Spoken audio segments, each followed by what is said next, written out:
Swastiastu, salam harmoni. Yang terhormat Bapak Ibu Tu Julianto SE, MSI AK selaku dosen pembimbing utama.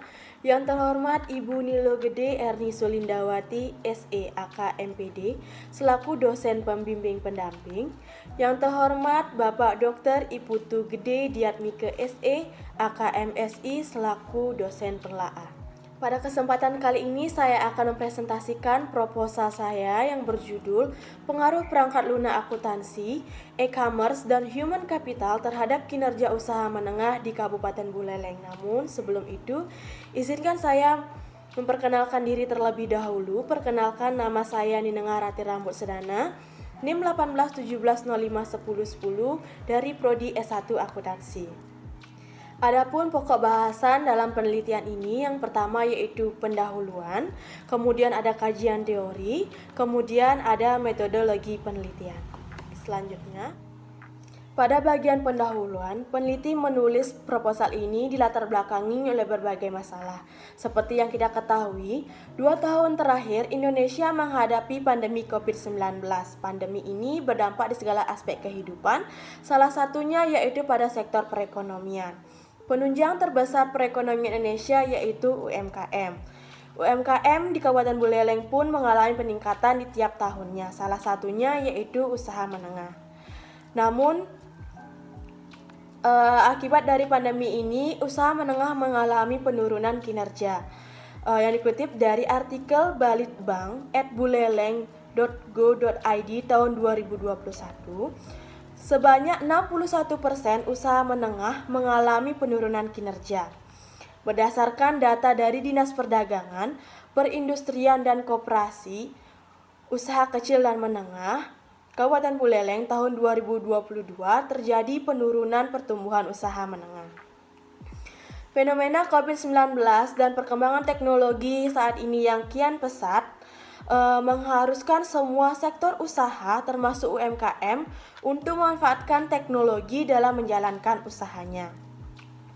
Namun isunya hanya sebagian UMKM yang memanfaatkan teknologi dan pencatatan akuntansi dan masih ada yang melakukan secara manual. Selain itu juga dapat UMKM yang belum memanfaatkan teknologi seperti e-commerce dalam memperluas pasar mereka. Hal tersebut karena didasari oleh berbagai alasan, salah satunya yaitu kurangnya sumber daya. Hal tersebut berdasarkan wawancara yang dilakukan peneliti. Permasalahan terakhir yaitu human capital yang berkualitas. Human capital ini sangat jarang diperhatikan oleh pengusaha-pengusaha, salah satunya yaitu usaha menengah karena keberadaannya yang tidak berwujud. Atas dasar tersebut, peneliti mengambil judul Pengaruh Perangkat Lunak Akuntansi, E-commerce, dan Human Capital terhadap kinerja usaha menengah di Kabupaten Buleleng. Identifikasi masalah dalam penelitian ini yang pertama yaitu penurunan beberapa aspek bidang usaha dan penurunan pertumbuhan usaha. Yang kedua yaitu belum memanfaatkan teknologi dalam pencatatan keuangan. Yang ketiga yaitu perkembangan teknologi yang semakin pesat, pasar yang semakin luas, kurangnya kreativitas dan SDM. Dan yang terakhir yaitu human capital yang rendah. Hal tersebut dikarenakan keberadaannya yang tidak berwujud. Dalam penelitian ini, peneliti melakukan pembatasan masalah dengan memfokuskan variabel-variabel peneliti yaitu pengaruh perangkat lunak akuntansi, e-commerce, human capital, dan kinerja usaha menengah. Berdasarkan identifikasi masalah tersebut, maka dibuatlah rumusan masalah. Yang pertama yaitu bagaimana pengaruh perangkat lunak akuntansi terhadap kinerja usaha menengah di Kabupaten Buleleng. Yang kedua yaitu bagaimana pengaruh e-commerce terhadap kinerja usaha menengah di Kabupaten Buleleng. Dan yang terakhir yaitu bagaimana pengaruh human capital terhadap kinerja usaha menengah di Kabupaten Buleleng. Berdasarkan rumusan masalah tersebut, maka ditetapkan tujuan penelitian ini yaitu untuk mengetahui pengaruh perangkat lunak akuntansi terhadap kinerja usaha menengah di Kabupaten Buleleng. Yang kedua yaitu untuk mengetahui pengaruh e-commerce terhadap kinerja usaha menengah di Kabupaten Buleleng. Dan yang terakhir yaitu untuk mengetahui pengaruh human capital terhadap kinerja usaha menengah di Kabupaten Buleleng.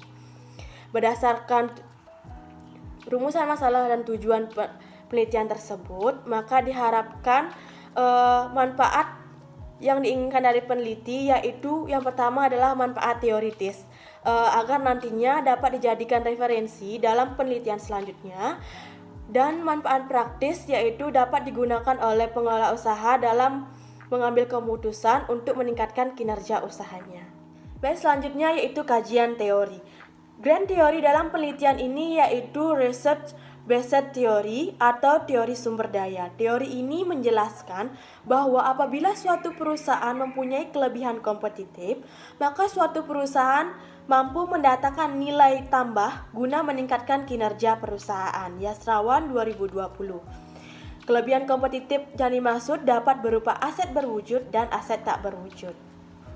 Teori kedua dalam penelitian ini yaitu ada usaha menengah, kinerja usaha menengah, kemudian perangkat lunak akuntansi atau software akuntansi, kemudian ada e-commerce, dan yang terakhir yaitu human capital.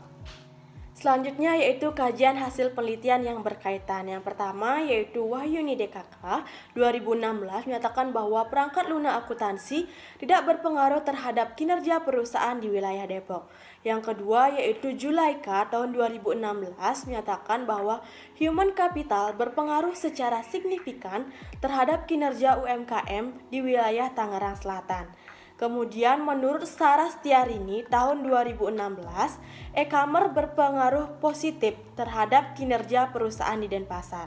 Selanjutnya yaitu menurut Salsabila tahun 2018, menyatakan bahwa human capital berpengaruh negatif terhadap kinerja bisnis UMKM kuliner di Medan. Selanjutnya yaitu menurut Pasaribu tahun 2019, menyatakan bahwa perangkat lunak akuntansi berpengaruh positif terhadap kinerja perusahaan UMKM. Kemudian menurut Tiandra DKK 2019, menyatakan bahwa e-commerce berpengaruh negatif terhadap kinerja UMKM. Selanjutnya yaitu menurut Paramita tahun 2021, perangkat lunak akuntansi berpengaruh positif terhadap kinerja usaha menengah di Kabupaten Badung. Selanjutnya yang terakhir yaitu menurut Malini tahun 2021, human capital berpengaruh positif dan signifikan terhadap kinerja usaha mikro di Kecamatan Buleleng. Kemudian untuk kerangka berpikir dapat dilihat pada slide di mana X1, X2, dan X3 berpengaruh secara parsial terhadap Y dan X1, X2, X3 berpengaruh secara simultan terhadap Y. Berdasarkan kerangka berpikir tersebut, dapat disusun hipotesis. Yang pertama yaitu perangkat lunak akuntansi berpengaruh secara positif dan signifikan terhadap kinerja usaha menengah. Yang kedua yaitu e-commerce berpengaruh positif dan signifikan terhadap kinerja usaha menengah. Dan yang terakhir yaitu human capital berpengaruh secara positif dan signifikan terhadap kinerja usaha menengah. Baik, selanjutnya yaitu metodologi penelitian. Tempat penelitian ini dilaksanakan pada usaha menengah yang terdata di Kabupaten Buleleng. Kemudian untuk waktu penelitian ini yang dilakukan dari Januari tahun 2022 sampai dengan bulan Juli tahun 2022. Populasi dalam penelitian ini yaitu usaha menengah yang terdaftar pada Dinas Perdagangan, Perindustrian, Koperasi, Usaha Kecil dan Menengah di Kabupaten Buleleng, yaitu sejumlah 234 usaha menengah. Penentuan sampel dalam penelitian ini menggunakan metode purposive sampel, yaitu dengan kriteria-kriteria. Yang pertama yaitu responden yang terdata sebagai usaha menengah di Kabupaten Buleleng. Yang kedua yaitu responden yang melakukan pemasaran dan penjualan menggunakan e-commerce di Kabupaten Buleleng. Dan yang terakhir yaitu responden yang melakukan penggunaan perangkat lunak akuntansi atau software akuntansi di Kabupaten Buleleng. Kemudian, dalam penentuan jumlah sampelnya menggunakan sistem random sampling dan menggunakan rumus Levin. Sehingga sampel yang didapatkan yaitu sebanyak 70 responden. Kemudian, untuk data, jenis data dan sumber data yaitu jenis data menggunakan data kuantitatif dan sumber data yaitu menggunakan sumber data primer dan sumber data sekunder. Adapun rancangan penelitian yang dibuat penulis dapat dilihat pada slide di mana Judul tersebut dilatar belakangi oleh berbagai masalah, kemudian dibuatlah rumusan, tujuan, serta manfaat dari penelitian tersebut. Tidak lupa didukung dengan kajian teori, kemudian dibuatkanlah metode penelitian yang terdiri dari 3 uji. Yang pertama ada uji kualitas data, uji asumsi klasik, dan uji hipotesis. Maka dari itu didapatkan hasil dan pembahasannya, kemudian dapat ditarik kesimpulannya.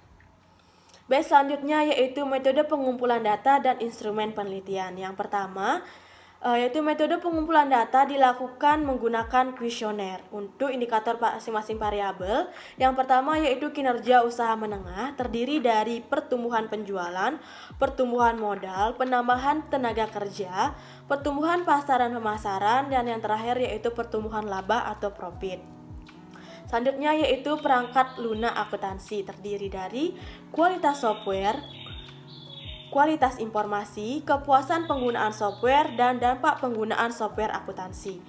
Yang ketiga yaitu e-commerce, terdiri dari aktivitas pemasaran, meneliti pasar, dan raih penetrasi internasional. Yang terakhir yaitu ada human capital yang terdiri dari pengetahuan, keterampilan, dan kemampuan. Indikator variabel dalam penelitian ini akan diukur menggunakan skala Likert 5 poin. Baik, selanjutnya yaitu teknik analisis data. Yang pertama yaitu ada uji kualitas data, terdiri dari uji validitas dan uji reliabilitas. Yang kedua yaitu ada uji asumsi klasik, terdiri dari uji normalitas, uji multikolonialitas, dan uji heteroskedastisitas. Yang terakhir yaitu uji hipotesis, terdiri dari uji regresi linear berganda, uji koefisien determinasi, uji F, dan uji T. Baik, sekian yang dapat saya sampaikan. Mohon maaf apabila ada kesalahan kata. Akhir kata saya ucapkan terima kasih. Om Santi Santi Santi Om. Salam harmoni.